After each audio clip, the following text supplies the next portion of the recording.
La famille Rothschild existe depuis plus de 230 ans, et s'est glissée dans chaque pays sur cette planète, a menacé tous les leaders mondiaux, et leurs gouvernements et cabinets avec la mort, et la destruction physique et économique, puis ont placé leur propre peuple dans ces banques centrales pour contrôler et gérer le portefeuille de chaque pays. Pire encore, les Rothschild contrôlent également les machinations de chaque gouvernement, ne se préoccupant pas des dérangements quotidiens de notre vie personnelle individuelle. Sauf lorsque nous serons trop loin de la ligne. Le grand plan des Rothschild appelé « The First Sphere of Influence » est de créer une mononation mondiale. Ne confondez pas cela avec le terme de mondialisation. La mononation et la mondialisation ne peuvent pas être plus différentes dans le concept, la portée et le but. Mononation est un État. Il y a un gouvernement. Un ensemble de lois pour tous les citoyens ordinaires, pas de loi pour l'élite.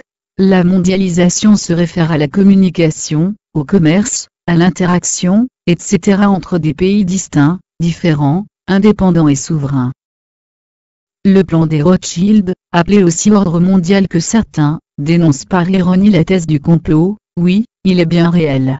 L'homme a toujours voulu dominer le monde, soit par des guerres sanglantes soit une guerre invisible, dont les armes sont la finance et l'argent. La Réserve fédérale est une banque privée placée illégalement directement responsable de la création de toutes les dépressions américaines, des récessions et de l'inflation et de la déflation du dollar.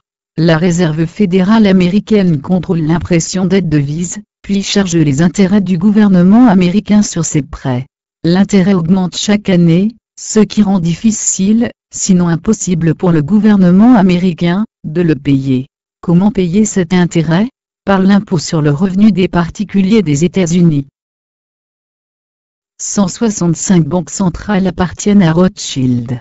Et elles sont l'une des raisons pour lesquelles chaque pays est en dette aussi profonde envers cette famille insidieuse. Vous voulez savoir quelle banque elle possède réellement? Voici l'une. Selon l'existence de l'humanité, pratiquement inconnue du grand public, le fait que la Réserve fédérale américaine est une entreprise privée, située sur son propre terrain, à l'abri des lois américaines. Cette entreprise privée, contrôlée par les Rothschild, les Rockefeller et les Morgan, imprime de l'argent au gouvernement des États-Unis, ce qui leur paie des intérêts pour la faveur. Cela signifie que si nous réinitialisons la dette du pays aujourd'hui, et commencerons à réimprimer de l'argent, nous serions en dette envers la FED, Banque centrale des États-Unis, du premier dollar prêté à notre gouvernement. IRS est une société privée étrangère du Fonds monétaire international, FMI, et est l'armée privée de la Réserve fédérale, FED. Son objectif principal est de s'assurer que les Américains paient leurs impôts, et soient de bons esclaves. En 1835, le président américain Andrew Jackson a déclaré son dédain pour les banquiers internationaux. Vous êtes un repaire de vipères. J'ai l'intention de vous expulser, et par le Dieu éternel, je vais vous expulser. Si les gens ne comprenaient que l'injustice de notre argent et de notre système bancaire, il y aurait une révolution avant le matin. Il a suivi une tentative d'assassinat, infructueuse, sur la vie du président Jackson.